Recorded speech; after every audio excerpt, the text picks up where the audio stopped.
Hello everyone, it is your host, your friend, your boy, Jet Black, the one and only, here with another exciting live stream. And in this video, I'm doing a video after midnight. I keep missing the midnight mark on posting these videos, but I'll try to post a video every day and not make it super late and super early. I did a whole video where I talked about that yesterday, but now let's talk about today. Today, for the most part, I didn't really do a lot. Oh, welcome to the stream. It's good to have you. I worked on a Fiverr superhero story.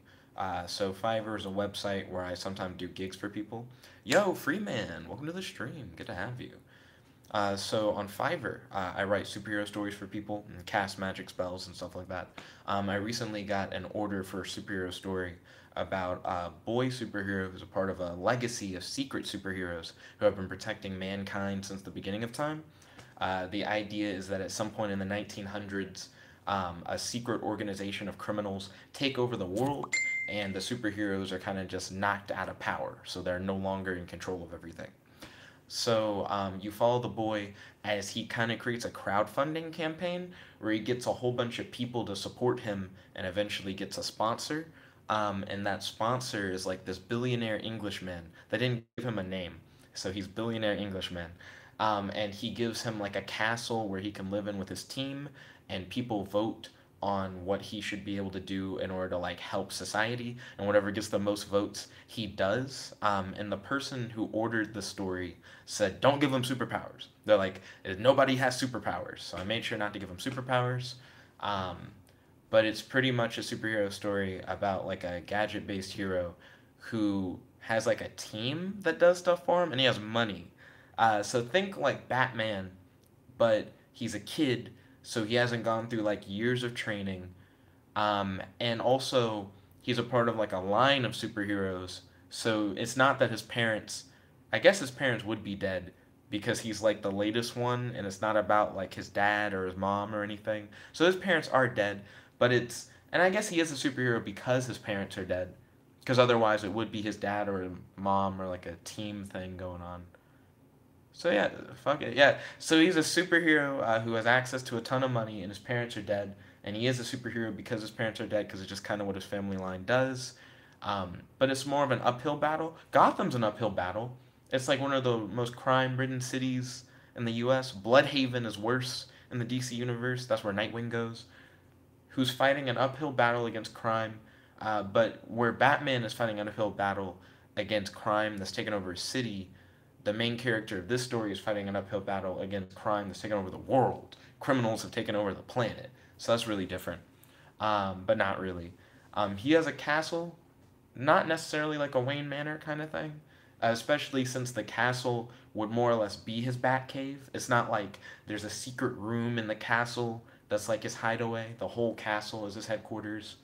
Batman has the Bat family, but I think the Bat family is a little bit different from how the kid's set up. The kid has a team of like innovators, and they workshop ideas for like gadgets for him and stuff like that. And the sponsor can do stuff like just hire people to help him. In the story that I made for the buyer, they hire like a professional trainer to like train him in martial arts. And the gadget that he ends up getting is like hover boots. He faces off against this opponent who is a member of the underground criminal society. Oh, yo, Guardian, welcome to the stream. It's good to have you, aka Scavenger.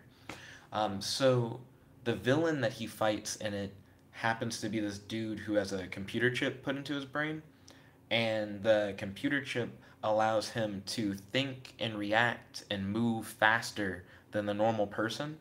But even though he has such high reaction time and thinking speed and stuff like that, he can get tunnel vision really easily.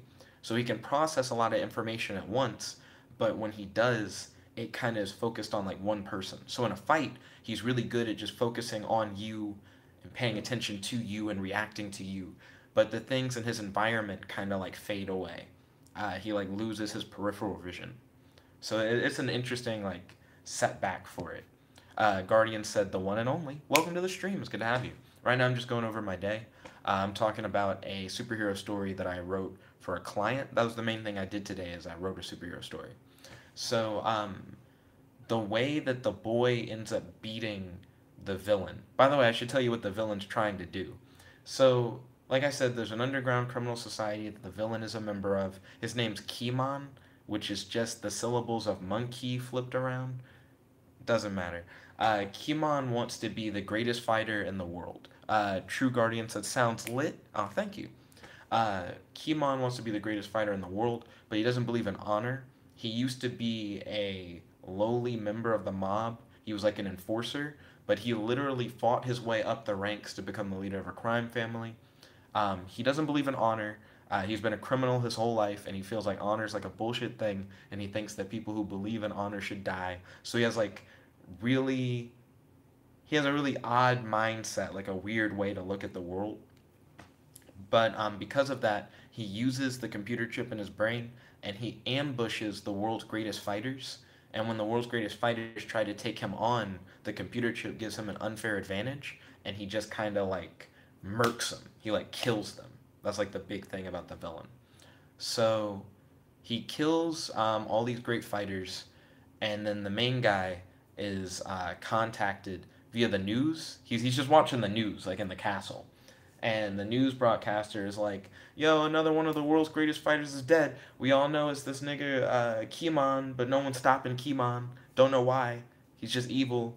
Will anyone stop him? Probably not." And then they like cut it off. Then the main guy has this internet poll thing that he has that I mentioned earlier, where people can vote for what they want him to deal with, because he's essentially a crowdsourcing superhero. He depends on the support of others in order for him to have everything he needs to like stop a villain.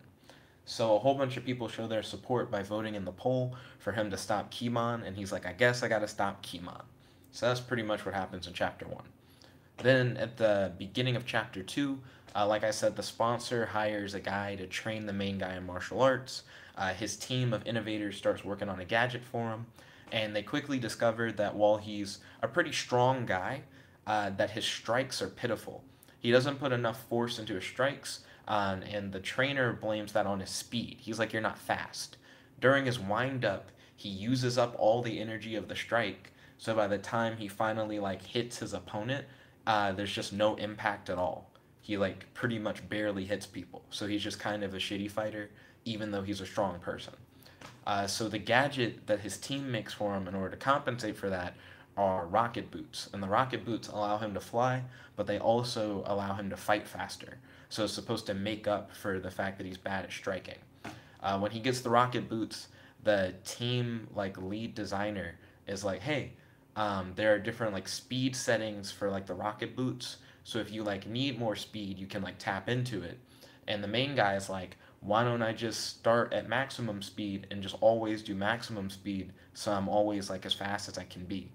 And then the lead designer is like, that's stupid. The boots have like a limited charge. If you crank them all the way up to max, you just use up all the power, and then your boots eventually just kind of kaput, and you can't really do anything with them anymore. So then the main guy is like, fuck, you right. That just makes sense. Well, then the news cuts back on, and it's like, Kimon is at it again. He's fucking things up. And they're like, oh no, Kimon's at it again. But this time, Kimon's like in a public place, and he's surrounded by like a crowd of innocent people, and at any moment, Kimon could like accidentally like hit a normal person. And normally he's just been fighting like trained fighters. So, I mean, you only really need to get hit once and maybe like take a bad fall for you to like die. So they're worried that innocent people could get hurt. So the main guy is like, I'm going to leave now and I'm gonna like fight Kimon. And then the lead designer's like, that's stupid. Like, you haven't trained on how to use the rocket boots, and you're personally just like not a very good fighter without the rocket boots. So I don't know what you're gonna do. And the main character essentially says, I gotta wing it with the rocket boots. I don't have time to train with it. Innocent people could die. So he jets off to the city so he can fight Kimon. Meanwhile, Kimon is swinging at another one of the world's greatest fighters, but an innocent bystander gets in the way, and the story goes to the bystander's perspective. And you can like, the story goes over like how his like heart's racing and his adrenaline's really messing with him, and it feels like everything's in slow motion. He can see the punch coming toward him, but he doesn't have enough time to move or react, so he's just kind of fucked. And he's looking at the fist, And then it just builds up a lot of suspense before, of course, the main character shows up. He swoops in like a hawk, takes the innocent bystander out of the way before Kimon can punch him, and then the main character checks on the bystander to make sure they're okay. The bystander's like, yeah, I'm good, but it seems like Kimon's gonna fuck up everybody else if no one stops him. So that's the end of chapter 2. No, that's the end of chapter 3. I'm not sure if I ever said what the end of chapter 2 was. Chapter 1 ends where the main character's like, I'm gonna fight Kimon at some point. Chapter 2 ends when he's like, oh, rocket boots, awesome, now I can use these to fight Kimon. And chapter 3, which is what we just went over, ends when he's like, seems like somebody needs to whoop Kimon's ass. So now we're in chapter 4. This is the meat and potatoes of many stories like this. So, your boy main character flies in with the hover boots, and he's like, hey, I'm ready to like fuck some shit up. I'm in these hover boots, but I don't necessarily need to fuck shit up. Everybody move out the way. So there's like a whole crowd of people, and he just tells them to like leave, like stop being here. There's a fight. So everybody rushes off to where it just leaves Kimon alone with the main character.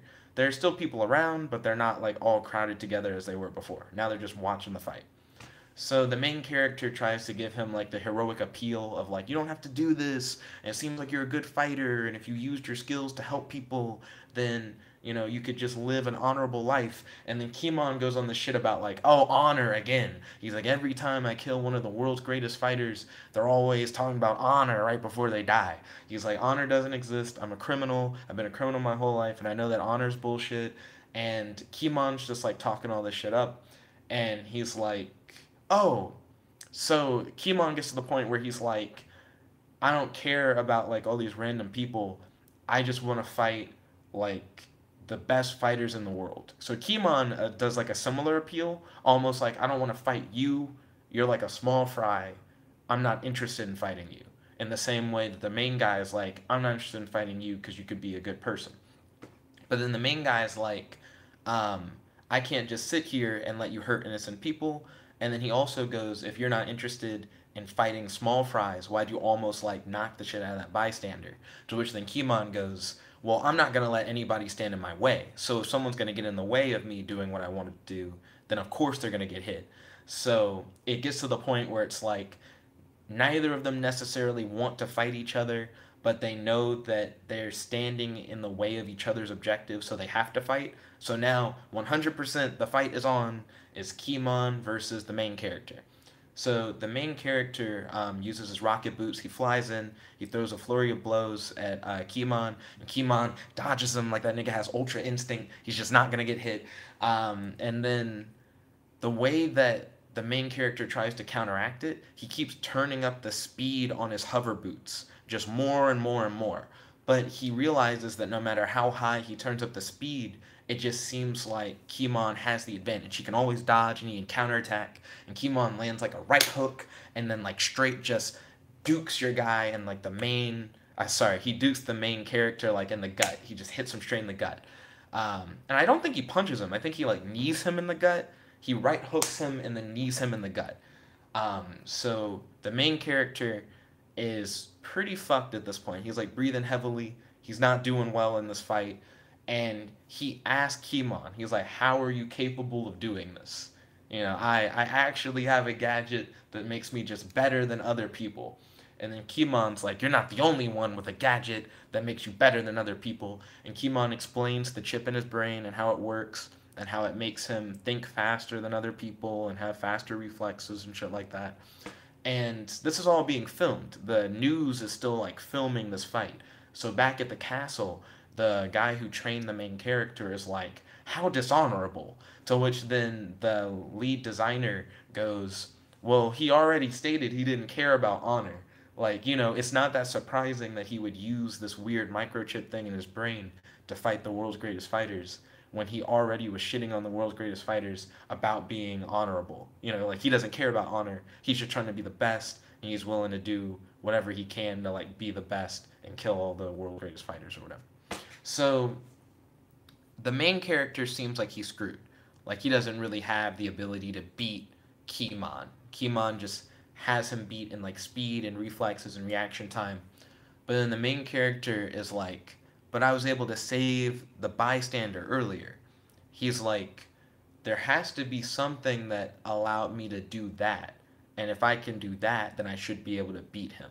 Because you would think that if Kimon had such like high reaction time, that he would just be able to have stopped the main character from doing it in the first place. Guardian said, what's the main character's name? So the main character's name is Leo. You may be wondering why I keep calling him main character. So I just sold this story, and I guess I didn't want to necessarily give away the name of the main character in the story in case you guys ran into the story later from the person that I sold it to, and then you wouldn't necessarily know what it was about. But it doesn't really matter. I'm already giving away everything. So the main character's name is Leo. So um, Leo is like, if I was able to do that, then I must be able to somehow defeat this guy. And he's he confronts Homeboy about it, Kimon, directly. He's like, I was able to save the bystander, so I know there's a way for me to like beat you. And then Kimon's like, you just got lucky. I was distracted. And then your boy Leo's like, distracted? I goot him. So he turns the rocket boots all the way up, and he creates after images by just moving so quickly around um, Kimon. And Kimon's like, how many of you are there? To which then Leo explains the concept of like after images, and he's like, even though your brain is moving so fast, it seems like you suffer from tunnel vision. So if I give you like multiple targets to work with, you just kind of get dicked, and then that's pretty much exactly what happens. Kimon is able to react to the after images and like hit, but he doesn't hit anything. It just goes through the illusion of a person being there, and then the real one hits Kimon, and that keeps happening until they wear Kimon down, and then they finish him off with like a special move. All of the after images get around him, so he's surrounded by all sides, and they're all pretty much acting simultaneously. So Kimon doesn't know who to react to, and then they all do like an uppercut, and they launch Kimon into the air. When Kimon falls, he lands in Leo's arms, and he's unconscious. So it seems like your boy Leo has won and Kimon's defeated, but chapter 5. So at the start of chapter 5, your boy Leo is like holding Kimon in his hands, and the police show up, they take Kimon, they arrest him, and then Leo is like getting woozy. He's lightheaded, he's like bloodied and bruised from the fight, and he's like, I don't know what's going on, but I think I'm too worn out. I need to get back to the headquarters, back to the castle, so I can like dip, so I can like rest and not have to worry about anything. So he tries to use the rocket boots, but the rocket boots are out of power because he used the last of the power to do the big uppercut thing, and of course the whole fight he was using the power, and he used power to get there. So he's like, dang it, this is what the lead designer guy was talking about with like the limited power thing. He's like, I don't think I can like get out of here. I'm too off balance and too weak to even like walk. And then Leo like passes out. So when Leo passes out, the bystanders talk about like how Leo saved the day and how it didn't seem like there were any heroes left in the world anymore. It seemed like everybody was just bad because it's pretty much a world that's been taken over by criminals, and normal people are just subjugated to criminals just doing bullshit. It seems like police exist, but police are too afraid to do anything most of the time. Um, so the bystanders are more or less grateful for what happened, and they're worried about Leo's safety and whether or not Leo's okay. It then cuts forward, and Leo is like in bed back at the castle. He wakes up, and his trainer's like, yo, Leo's up. Everybody come in here. Leo's like, how the fuck did I get back here? And the trainer explains that after you passed out, the bystanders like looked after you and made sure that you were safe, because they were grateful for what you did for them. And we came in our helicopter and we picked you up and then took you back to the castle. So Leo's like, oh, I'm glad that we're inspiring people to make a difference. We're actually like making a change. This is the whole reason why we do this in the first place. I'm glad that this is like working out. So Leo's like really happy. The team lead designer is like, yeah, that's cool and all. How the fuck did you do that after image thing? So he's like, you had barely used the rocket boots at all. And they are fairly simple to use. So I understood how you were able to use them to like fly around and fight. But the after image thing is the kind of thing that I felt like you'd have to train for. Like, how did you know that you could do that, and how'd you actually pull it off? And Leo explains that when the trainer earlier in like chapter 2 told Leo that he needed to be faster, he started doing like sprints back and forth really quickly. It was a part of like his speed training, trying to get like a better time doing like quick sprints back and forth. And it's like a very small area of space. So he's just sprinting back and forth like that, right? But as he's doing those back and forth sprints, trying to get faster on his feet, he was training out in the castle courtyard the night after like a rainstorm or something, the day after a rainstorm. And he sees a reflection of himself in a puddle. So when he looks in the puddle, he sees the little like faint after image thing that you see when you just shake back and forth or whatever. Kind of like what you can do with your finger, right? Where you can see like multiple fingers but not really. He sees that as he's doing the sprint back and forth. And that's when he like discovered like the concept of like after images, and he's like, it's so brief and it's so faint. It's not something that you can like really see clearly, and he doesn't think much of it at the time when he's training. He doesn't see that and go, oh, I gotta do that. He sees that and he goes, oh, like, excuse me, whatever, I guess that's a thing, that's cool. But when he was fighting against Kimon and he realized that Kimon couldn't focus on more than one thing at a time, he had the hunch that if he just did that faster, it would make clearer after images. And they wouldn't be as brief. It would be something that he could like maintain. And he was right, and he was able to use it against Kimon to beat him. So everybody celebrates. They're like, hey, you know, we beat Kimon. We fulfilled our promise to the people who voted in the polls for us to defeat Kimon. We brought a little more peace to the world. Now we can rest, relax, and watch TV until our next mission. And that's pretty much how it ends for the story. Now, it was supposed to be like a 500-word story, so I only charged $5 for it. But in reality, I wrote a brief series concept summary. I wrote a series formula. A series formula is kind of like a vague outline that you could apply to any story in the series. So if you wanted to write your own story using like these characters in this world, for the buyer, of course, the buyer could then use that series formula to make their own stories in the future. So they don't have to always like come to me. They have like at least the base structure to where they can do it themselves. I then made a more specific outline covering the events of this first story, and then I wrote out the first story in its entirety, like the whole 5 chapter shebang. So all in all, it ended up being like 26 pages, but it's like large print and double spaced, and 2,597 words in all. So I submitted all that a little while ago. Hopefully, the buyer likes it. I hope that the buyer enjoys it. I'm not charging the buyer anything additional for all the additional words, but I hope that the buyer likes it. I hope that they hit me up with that 5-star review. I truly appreciate it. I feel like I went a little above and beyond on this one. So I hope they enjoy it. That's my main takeaway, is that I hope they'll enjoy it. That's like the main thing I did today. That, and I watched The Adventures of Superboy. The Adventures of Superboy is an old 1980s, 1990s live-action TV series that uses the Christopher Reeve Superman-style effects for Superboy, a college-age Superboy who goes on adventures fighting against Superman villains. He works for the Schuster paper, which is for the Schuster College that he goes to, named after Joel Schuster, one of the creators, or is it Jim Schuster? I'm sorry, I forget. One of the creators of Superman is named after him. And he goes and he fights crime, and he has a friend TJ, and he has a love interest Lana, and Lex Luthor's there, but he's young and he has hair and he's arrogant and shit like that. So I've been really enjoying the Superboy live action series. But now that I'm in season 2 is kind of gross. So first off, in season 2, they replaced the actor of Superboy with like some other guy. And this new guy, he plays Clark and Superman differently, where the first guy kind of played Clark and Superman about the same, where Clark has like a personality. He feels like a real person. You know what I mean? He acts like how people act.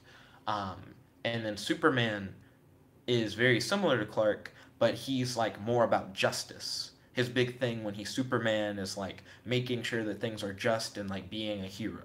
And I really liked that.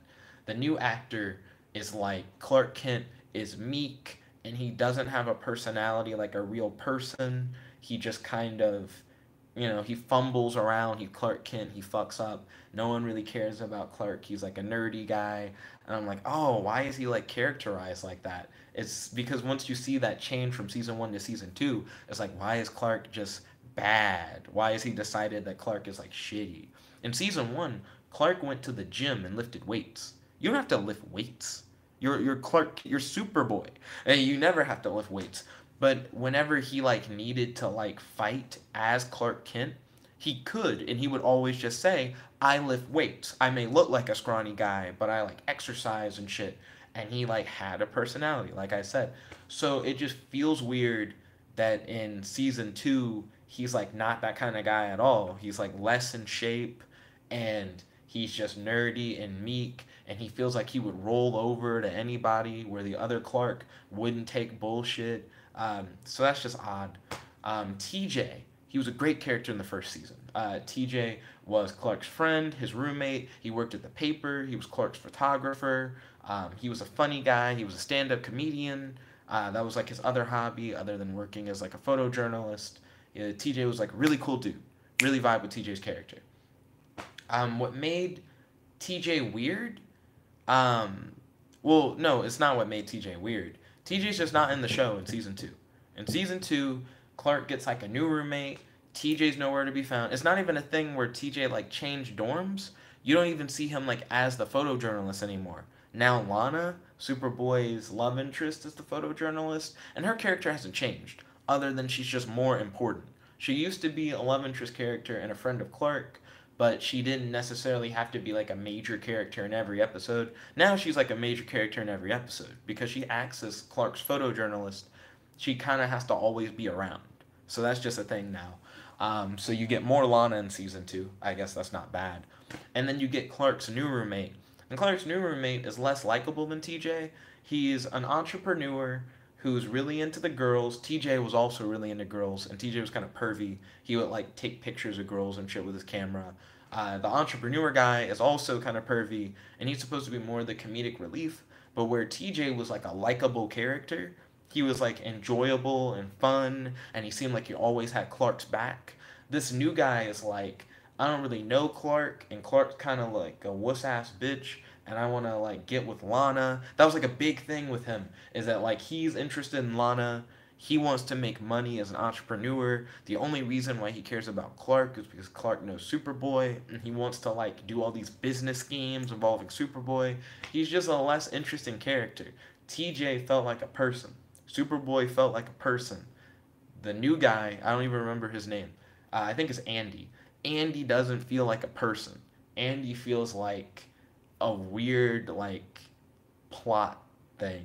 He exists to try to be comedic relief, to try and have like weird entrepreneurial schemes to like push the plot forward, stuff like that.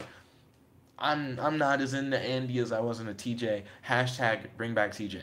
So the next big change was Lex Luthor.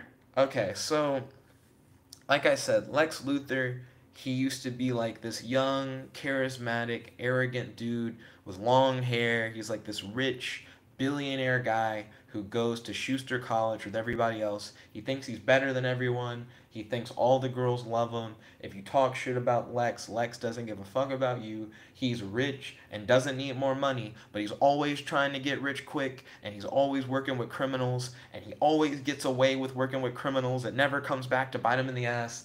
And I liked Lex in the first season. Lex in the first season, you could see how he would eventually become the Lex Luthor in the comics.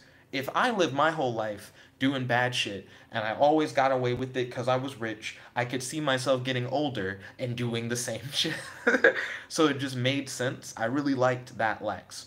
And he had a right-hand man who was like another kid who went to Schuster. He kissed Lex's ass. Anything Lex would ever want, he would always do for him. He was just like, I'm here for you, Lex. Do-do-do-ba-do-boop. And then season 2. Season 2 hits. Lex kills his friend with a blow dart, and he's like, "You're not my friend. I'm Lex Luthor, bitch. I'm Lex Luthor." Lex at the end of season 1 tried to kill Superman. He tries to straight up just murder Superman. Well, Superboy. Lex tries to murder Superboy. And then at the beginning of season 2, he's like, "Well, I tried to just straight up murder Superboy at the end of season 1, and that's not really legal. So I had to change my whole identity." And I'm like, "Why do you have to change your identity then?" Lex has done plenty of bad shit in season 1, and he always just gets away with it. It just always works out in the end for Lex. So it was weird that Lex now is like, "I can't be me anymore. I gotta change up the game." So Lex like ages himself up with plastic surgery, and he puts acid on his vocal cords so his voice sounds different. In other words, they changed Lex's actor to an older person because it's just not the same guy. So so they replace Lex Luthor's actor. Lex enacts this weird plan to try to kill Superboy and marry Lana Lang, and then he kidnaps Lana Lang. There's a whole bunch of shit. He takes over like another company because the way he aged himself up, he looks like the owner of another company, and then he uses that to continue being rich and powerful and doing evil schemes, but as the guise of somebody else. But then he reveals to Lana who he really is, and Superboy knows who he really is. So who's he fooling? For real? Nobody at that point. So Superboy busts his scheme. He busts like multiple Lex Luthor schemes, and then Lex eventually like gets arrested. He just straight up is arrested for what he's done. And when Lex gets arrested, they like put him in the electric chair. Like it's like, "You're gonna die for that, Lex." And I was like, "Fuck, wow." Lex is getting like a real consequence. They're gonna kill off Lex Luthor. That's crazy. How's he gonna not die? Oh, also, I forgot to mention, to replace Lex's right hand man, he like finds a stripper.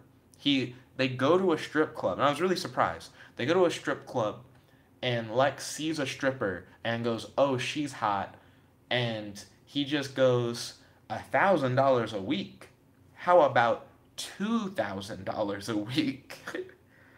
And she goes, "I've been waiting for my ship to sail, and you just docked." And she's now his right hand man who's just loyal to him and does anything that he wants.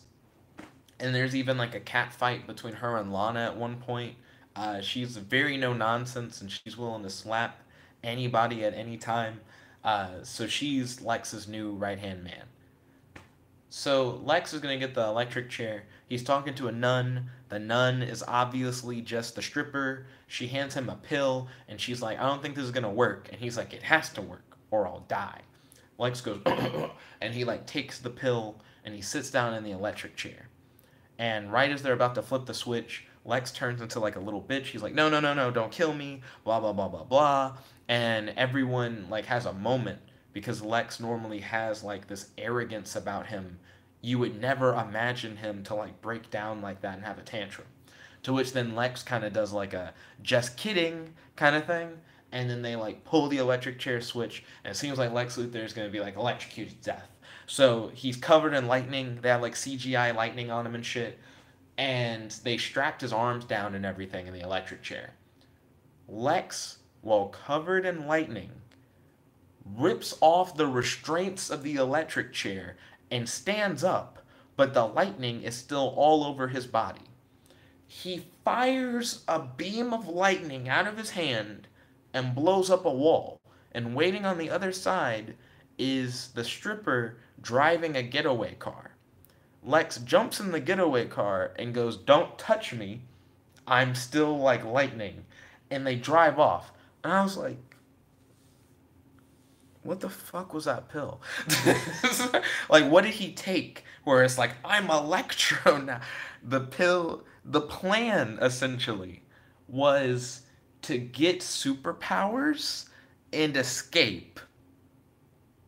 And it worked. And when she was like, "I don't know if this will work, Lex. This seems a little risky." Yeah, what? That's a dumbass plan. How did that work? What was in that pill? So I thought that was really weird. Another thing that's weird about season 2, Superboy is always weak. There's something about making Superboy weak this season. So in season 1, I understand one of the problems that Superboy has is that he has all the powers of Superman. So how do you make like interesting plots for him? Which is not really a real problem. Comic books do this shit all the time. Season 1 did a good job of being like Superboy has to like solve mysteries to figure out what to do. The problem isn't clearly laid out in front of him, so he has to like discover clues in order to figure out what he needs to do in the end. They also like to use leverage in season 1 a lot of times. Superboy, I have someone you care about, and if you just try to use your powers to dig me, that person will die. So you can't just use your powers to dig me, you have to find another way. And the Superboy's like, I have to find another way. So they use leverage, they use like clues. What's the other way that they like dig Superboy? Some people would just be strong. It would just be like, oh, Superboy is really powerful, but he's fighting like an alien, and it's another alien, so the alien strength. They're both really powerful. Or someone just has a weapon. Oh, they stole an experimental military weapon that can hurt Superman, and it's like, oh, okay, just giving him someone that he can like be on par with.